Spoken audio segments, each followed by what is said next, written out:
Hey guys, so today I want to do a quick comparison here, the specs on the Galaxy S5 versus the Galaxy S5 Mini, and the Galaxy S5 Mini became official today. I did a video talking about its specs. It's basically a baby Galaxy S5, as you can hear on the name.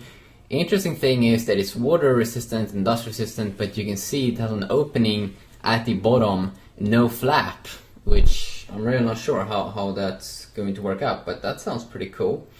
That sounds pretty cool if they have solved that, so you don't have to have that. I don't know. But we have, of course, the big boy Galaxy S5, which came out a few months back. You can see also the S5 Mini also web in all of these colors, but you can see that flap. It's annoying. Mine is already broken off. Okay, so to start off here, both are LTE capable devices, 4G smartphones. I suppose micro SIM on both, or mini SIM on both probably. You have, as you can see, a little bit of a difference in time frame when they coming out here. We saw the S5 on the market in April, and I guess, was it in April I got it? I think it was April, May, June, around 3 months between them or something like that. Fingerprint sensor on both.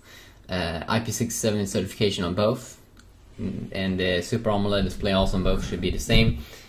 First difference here, 720p display on the S5 Mini versus a full HD display here, 1080p resolution on the S5.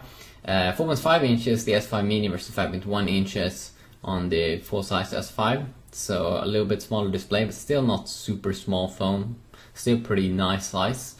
If we move on here, 16GB variant, the S5 Mini, 1.5GB RAM versus 2GB RAM, and also 32GB variant that's available on the S5, but I think the majority of people is using the 16GB variant. Both have Gorilla Glass 3 as well, 8 megapixel camera on the S5 Mini and 16 megapixel on the full-size S5.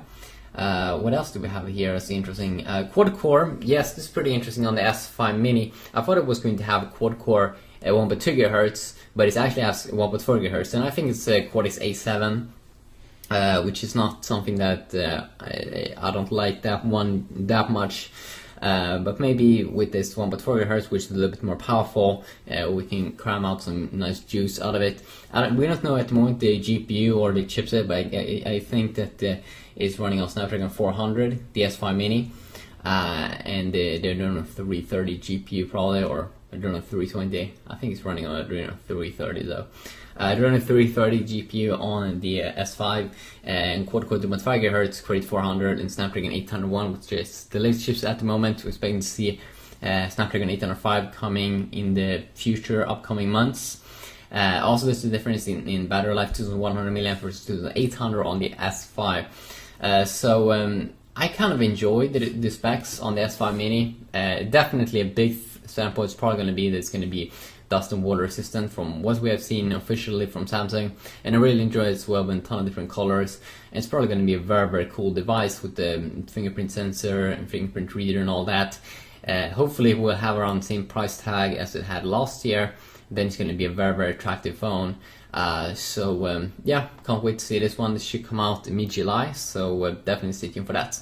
Peace out. Or something mid-July, at least in July.